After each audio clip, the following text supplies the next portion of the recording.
Coach, coming off of a Wednesday night midweek loss to Akron, how can you get the group to bounce back? I know tonight might have been not a perfect performance, but you bounced back with a W. How can you maintain that sense of, I don't know, like how can you maintain their mindset to stay that they can do it? So, well, we got a young team, and so we got to grow up fast here to go out there and compete against different programs that play differently.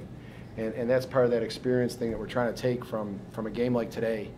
You know, as we controlled most of the game as far as being ahead, but we did not continue to do certain things that were important for us at certain points of the game. And I give Canisius a lot of credit. They play with a lot of fire, and they definitely were taking advantage every time we let down and we got sloppy. So we got to take some real positive things that we did today, like bouncing back when they made that run to cut it to 1. But we got to go back to the video, we got to go back to practice, and we got to stay accountable because there was moments in this game that we were getting outworked, and there was moments in this game we were giving them more than one shot, and there was moments in this game that we weren't executing the plays anywhere near like we could on offense. So positive things that we could take about it, we showed heart to bounce back when they made that run. But definitely some screws to tighten up, and we got to be consistent on wins and losses to not get high and low, but just to go back to work. Danny, 14 points for you today. What was working so well for you today to lead to that output for you? Well, just like working in practice, like we only had one day to prepare for Canisius, and scouting them, we knew that their post players wall very thin. So using that to our ability to go up and under and to easily move around them really helped us. Well, really helped me. As also our guards feeding me the ball, trusting me that I could make a move inside also helped a lot. Coach, the trend of the game was a stop-and-go type of game with all the fouls. Early on, you had 5 in the first quarter. Was that, like you said, you only had one game of preparing for this, so maybe some slow legs out there to start, or was it just that type of game? I think it's a combination of two. I think you're right. I think sometimes our legs got slow. We weren't ready to slide and keep in front of the ball. They did a nice job of really attacking us from whenever we got lazy on the ball, and they had some quicker guards. I give them credit again for being explosive and going hard and challenging us, but we had to do a better job of jumping to their stronger hands and doing a better job of being ready for that drive. But they were touching our paint way too much. When I say touching our paint, it's either off the bounce or cutting, getting to the basket, offensive rebounding, putback. They were living in our paint too much, and that had to do with our legs staying in front of the ball and working for 30 seconds. Sometimes we stopped them early, and it got down inside 15 or 10, and then they broke us down or they got to the paint. And a lot of those looks that they got where they hit some and some they actually missed, where we got fortunate they missed some open looks, was because they were getting by us, touching our paint, and then finding open players on the perimeter as we got caught in help and recovery. And so when you play the game in constant help and recover, people are getting loose and they're standing and shooting. And we were very fortunate that they missed some of those today because they did a great job. They did a great job of really creating open looks for their team. And we got some screws to tighten up defensively, like you said, to keep our legs alive and stay in front of the ball. Danielle, you've been coming off the bench so far this season. You're averaging 9.5 a game. Today you had 14. How can you become an impact player off the bench? I know you're still very young, but is it just constantly working and you got to put your time in the gym and then it shows up during the games? Yeah, well, I had a whole year last year to develop, and I was very happy about that because last year I had a lot of girls pushing me to be my best, and I learned from them too. So last year really played a part in my performance this year, and just getting in the gym, working on what I need to work on. We always tell each other to go at each other in practice, make each other better, because what's uncomfortable in practice needs to be comfortable in the games, and Coach B constantly repeats that all the time. That's right. And so Phoenix and I were usually guarding each other and playing against each other, and she does a really good job of preparing me for these kinds of games and just doing what I do. Were you surprised when the timeout was called and you guys were up by 8 and it was 9 seconds left to go? As Canisius, I told the coach this, that it seemed that, it seemed that if they were down by 8 or 108, they still were going to keep fighting, they were still going to claw back, and they were still going to call timeouts even if the game's first days was out of reach, which was the case within the last 10 seconds. Me? Yeah, I told Sahara after the game, Coach, that she did an amazing job of keeping those guys hungry no matter what the score was. And I give them a lot of credit. I have a lot of respect for how they play and how hard they played and how they just kept going after us. It was really good for us to play a team like this, win or lose. I always want to come away with a win, but they showed us that, you know, it's kind of a culture that you have to have that mentality. And over the years, we feel that we've had that culture, that we play all the way to the buzzer. No score is going to define us. We'll keep grinding, keep coming. And to play a team like this today, that was on ultimate display, that they just kept going. And I have a lot of respect for that, because it's real easy to be a front runner, but it's not easy to play from behind and keep grinding when things get tough. So, you know, really a lot of credit to them, and I think she's doing a great job. You guys are going to be on the road. Well, you're not going to be here for another week, and you just got back from Thanksgiving.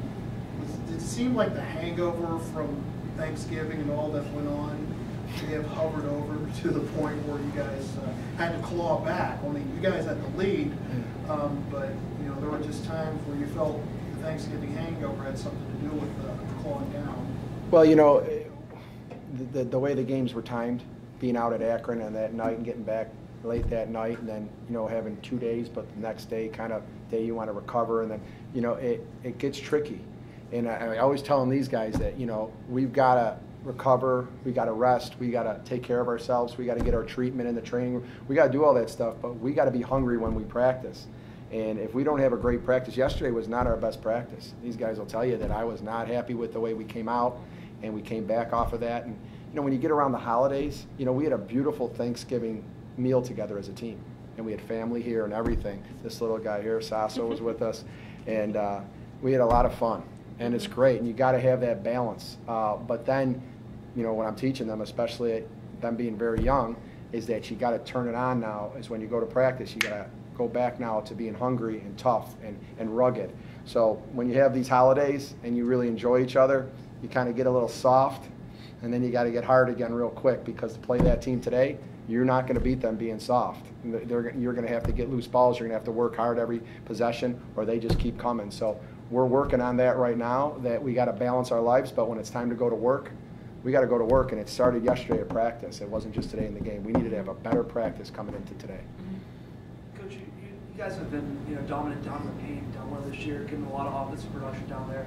From Mackenzie Amale today with 10 points, 10 big points, and hitting, you know, 3-point shots in crucial moments of the game. How good was it for her, you know, to get back on the right path there? I mean, especially this season where she didn't get off to the hottest start, but, you know, bounce back today and really put in some good effort for you.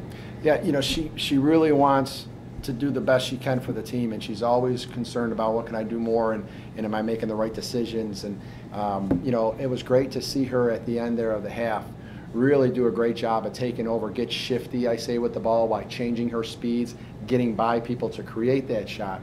You know, that wasn't an easy thing to do. She really just took it and just kind of broke down their defense on her own, and she got a real good look. And you know, Danny will tell you, we work on those last second shots, those half-court shots, those long threes.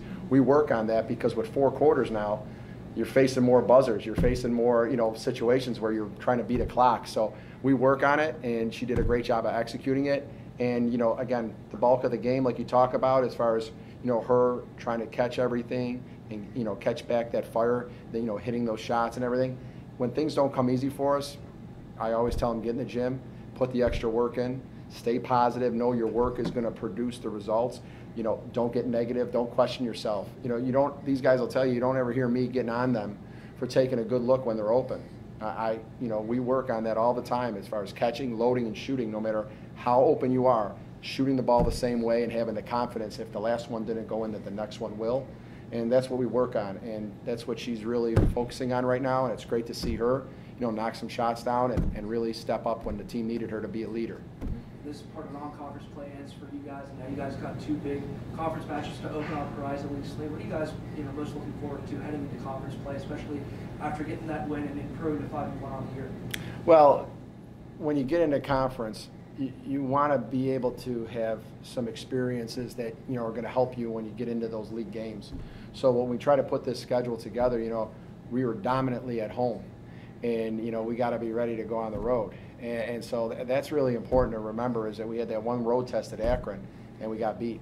And they did a great job to beat us, and they really did a good job of controlling the game. And we've got to learn from that now, because when you go on the road, especially in the conference, it's not going to be easy. It's going to be very difficult. We know each other more, and conference games are 100%. Like everything's on the line. Every game means a lot for your seating and your standing. So we got to learn from this non-conference and take all these moments of adversity and in these road games, and how things were different, and learn from it. I'm real big into, like, when adversity happens, how did we handle it? Did we handle it well? When we get into that moment again, are we going to be able to handle it, especially in the conference and especially on the road? Danielle, like you just said, conference play is coming up with the next 2 games on the road. So what can a game like this do for you specifically as players? You guys had a lead. They cut it to with 1 point in the fourth, and then you guys scored 8 straight. But what does that do for your mental toughness going forward to start the stretch of conference play? Well, I think we can all agree that this game wasn't our best. Like we said before, it was kind of sloppy, and we had bodies hitting the floor a lot, and being aggressive and going after the ball is something that I feel like we need to improve on, but we're getting better at it, and I feel like that could definitely help us with conference play. Canisius is a very good team, and they like to push the ball, and they find their shooters, and like Coach B said, it was mostly a scramble situation. So coming off of a game like this and facing our conference teams like Wright State and NKU that will do those same things and will also have bigs inside that could help us prepare for what is next to come. What is next to come is conference play, and you're going to be spending your first 2 games of conference play on the road. And I know it's overrated, but the term hunger is out there in terms of getting at least 1 win, hopefully 2. And with that hunger, that can possibly, the hunger part, the determination part, you got a test in Akron, and now you're going to get an even bigger test in conference play. Does that, from the Akron loss, want to further that hunger and inspire that hunger to win maybe 1 or if not 2 conference games on the road? Oh yes, for sure. The hunger, we always talk about being hungry and being constantly hungry and how we have to have that fire inside of us. And now we know going into conference play, especially being on the road, we lost to Akron and now it's on the road. We know that we have to bounce back. And even though we're on the road, we just have to play our game and be successful in what we do, focus on our principles, and just go out and play like we know how to play. Of course, we're hungry, and of course, we're definitely going to be looking to get 2 wins on the road. The breaks are the challenge. We played 3 games in 5 days, and it was like, boy, that's going to be grueling. And you play 4 games in 8 days like we did. That's going to be grueling. When we finished that stretch, we were playing our best basketball. When we played Wheeling that night, that was one of our better performances. And Wheeling was, undefeated coming into the game. They were playing well, and we caught a great pace, and we played hard, and we played well. I thought that we were doing well. So then we got the break and went to Akron, and that break hurt us. We have to stay hungry, like you said, in those stretches where we have time. And so practice is going to be tough. I told these guys we've got to get back in the gym and get physical and go after it, and we can't allow these breaks to lower our toughness. And so we've got to have a tough week of practice this week to go into conference. Not just hungry, but smarter, to learn from this win. You can learn as much from wins as you do losses, especially with what's ahead, starting non-conference on the road, 2 games, and then coming back here. Do you think it's like smartness, playing smart as opposed to playing hungry, in terms of getting a win? I think it's experience. I think experience will. I always tell the team we have to trust each other.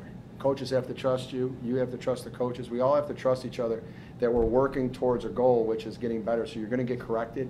You're going to have repeating. You're going to have a coach get after you sometimes when you're struggling with things, and you've got to be tough. And the experience should breed the intelligence that we're looking for. You were in this situation the last time. Did we do well or did we fail? Like you said, wins and losses. You can't just off of a loss get in the film room and get after it. You got to go off of a win. I always tell them, win or losses, we get in there with the same attitude of wanting to fix the things we did well, because we got away with some today, and we got to win, but the next time they come up to bite you. You have 22 turnovers through the game. Is that just like you said, that maybe the team wasn't there because of the Thanksgiving break, or was it just like lack of concentration on the game? I think you could probably put it all together and say that there was moments where you probably point to one or the other. I just coming back and playing this game today, we needed to have a better day of practice yesterday, and that would have helped us a lot in the game today to the way we played. The preparation, whether we got 1 day or we got 10 days, we're always going to get them ready with a great game plan, and then it comes down to executing the game plan and doing it the best we can. So we got to be able to handle if we got quick turnarounds or long stretches to get ready. We've got to stay in our pace. And so on me as a coach, I got to be tougher when we have longer stretches of time to make sure that we're staying physical, staying tough. I'm not the type of coach that plays a soft brand of basketball. We care about our defense. Our defense has been, nationally ranked over the years, and we got to get back in the gym and work on it every day and go after it hard. So these guys are going to really be, growing up fast here this week, and they're going to have a great week of practice.